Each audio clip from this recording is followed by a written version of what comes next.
Chegou a hora de falar sobre Venom. Venom está entre nós aqui, ó, a boquinha. E se liga porque você está na Vigília Nerd. Já assina o canal, clica no sininho e fica com a gente. Pois bem, meus amigos, o não tão aguardado filme do Venom está nos cinemas, está entre nós. Assistimos e vamos dar muitos spoilers aqui porque esse filme merece um veredito com spoilers, né?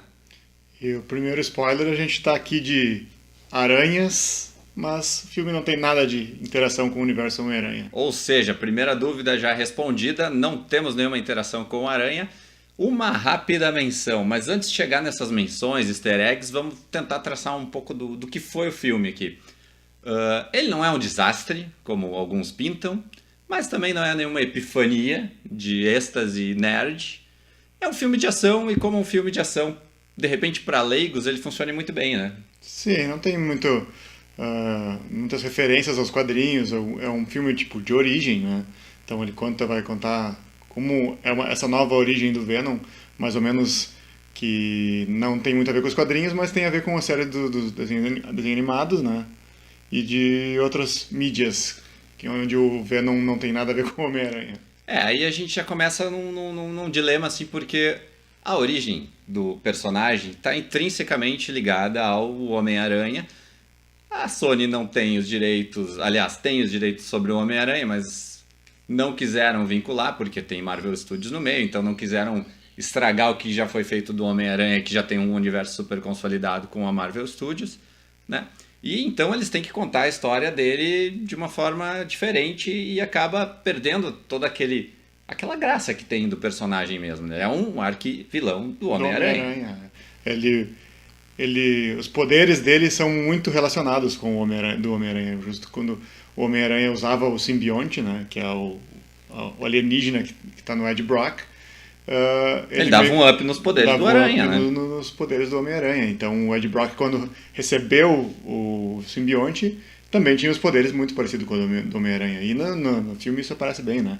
Ele escalando prédios e...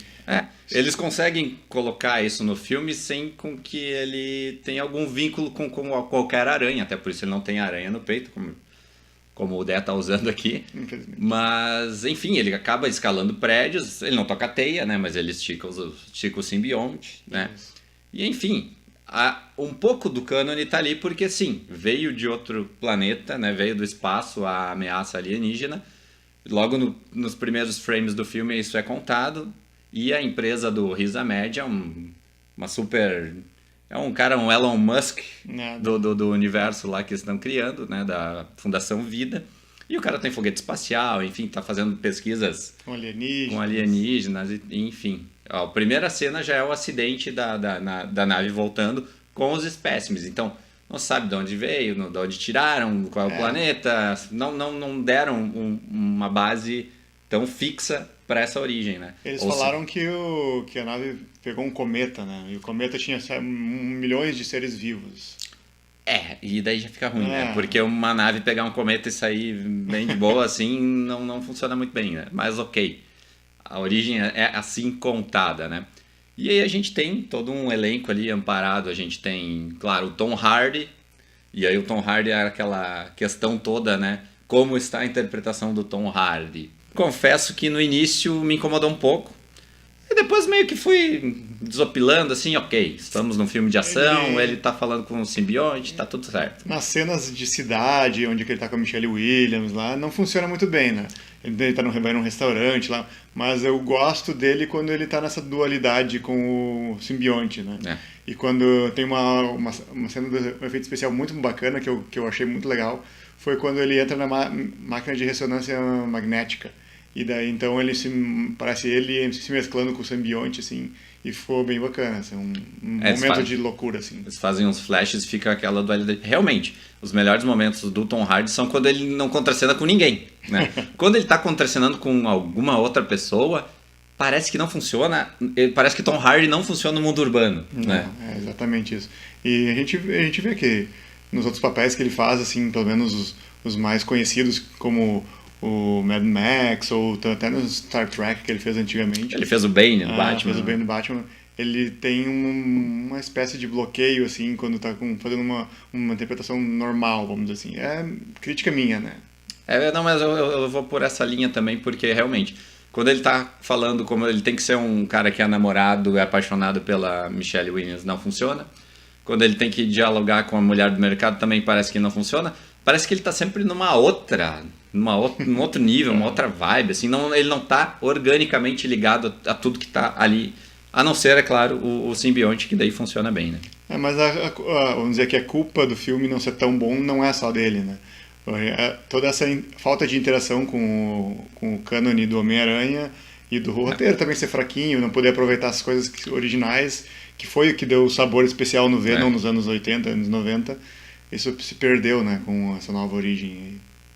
O Venom surgiu no final dos anos 80, a criação do Todd McFarlane, né, criador do Spawn também e do Dave Michelin. E a gente tem essa função, essa ligação direta com o Homem-Aranha que perde, como tu falou, toda a graça aqui. E o roteiro, como tu também comentou, ele deixa a desejar, né? É um roteiro muito supérfluo.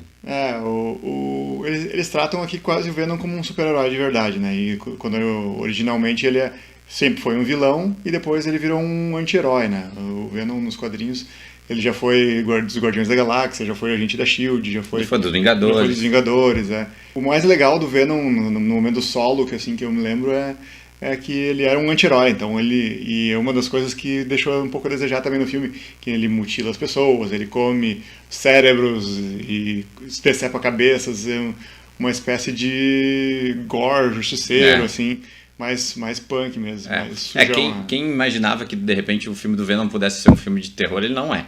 Ele não é. Tanto que ele devora cabeças, mas não se vê uma gota de sangue em qualquer momento. E aí a gente lembra que o diretor é o Ruben Fleischer, né, do Zumbilândia, que também não conseguiu dar... Não é um ritmo ruim, o filme flui bem, né? Mas realmente essa questão do roteiro, e aí a gente tem um vilão super... assim, qualquer coisa, que é o Riz Ahmed, que daqui a pouco incorpora com o Riot. Aliás, o Riot, ele cai lá na Malásia e vem se transmutando. Em 6 meses ele fica no mesmo corpo, isso fica bem mal explicado. O tempo de 6 meses aí que não ficou muito... deu uma barriga, deu uma lacuna legal ali na explicação. Não funcionou muito bem. Fora que os alienígenas que vieram, eles incorporavam outros seres, um coelho, um teste, um outro homem, mas ninguém vivia, né? Todo mundo morria. Só quem viveu foi o Venom, o vilão, aliás, o herói, e o Riot, que fez o vilão. Então ficou assim, de tantos simbiontes que vieram pra Terra, só 2 funcionaram, digamos assim. Né?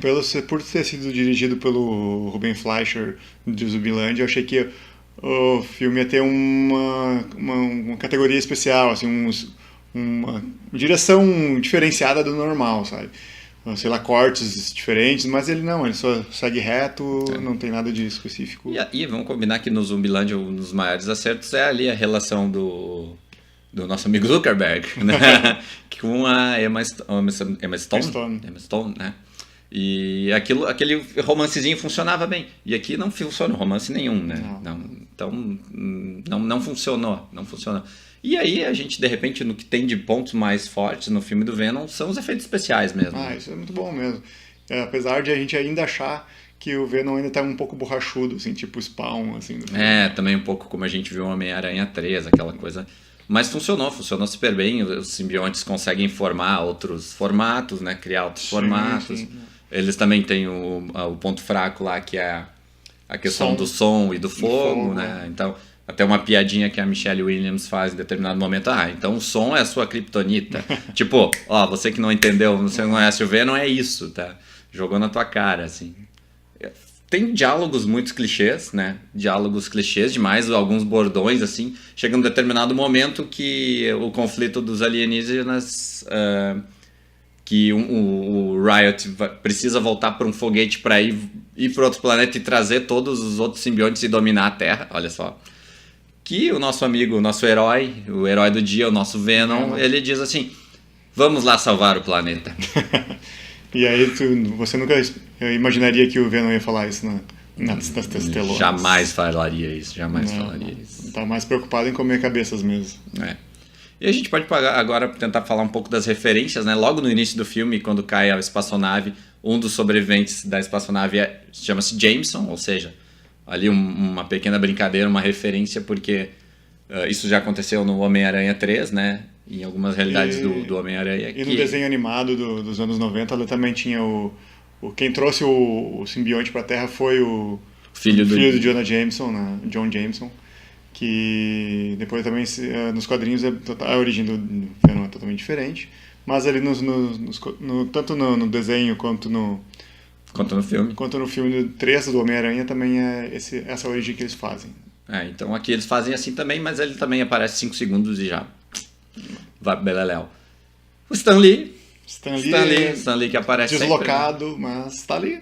Deve ter algum contrato, alguma coisa assim, cláusula. Afinal, não é ele o criador do Venom. Mas tá lá. Nada a ver com o Venom.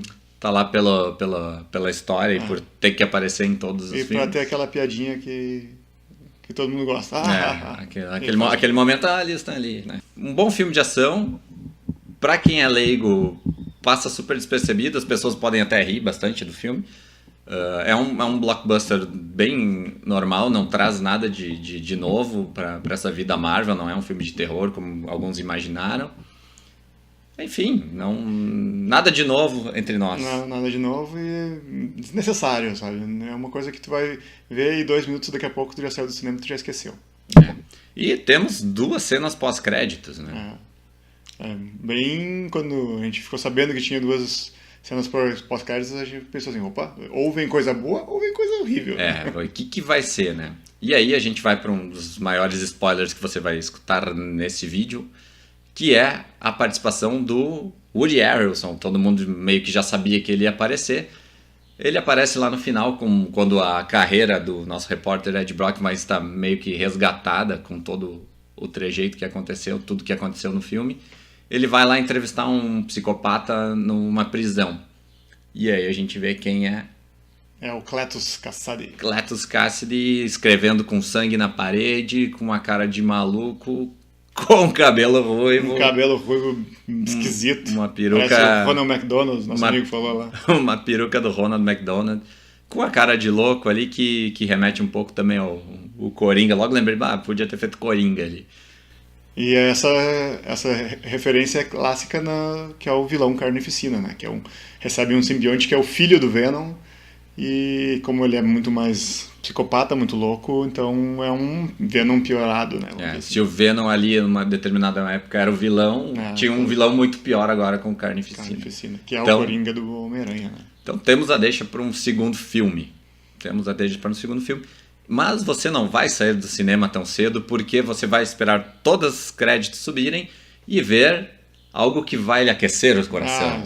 Isso foi surpresa mesmo. Foi surpresa. Quando deu a cena do Carnificina, eu achei, o que eles vão mostrar numa outra cena pós-créditos? Fiquei bem preocupado, mas deu tudo certo.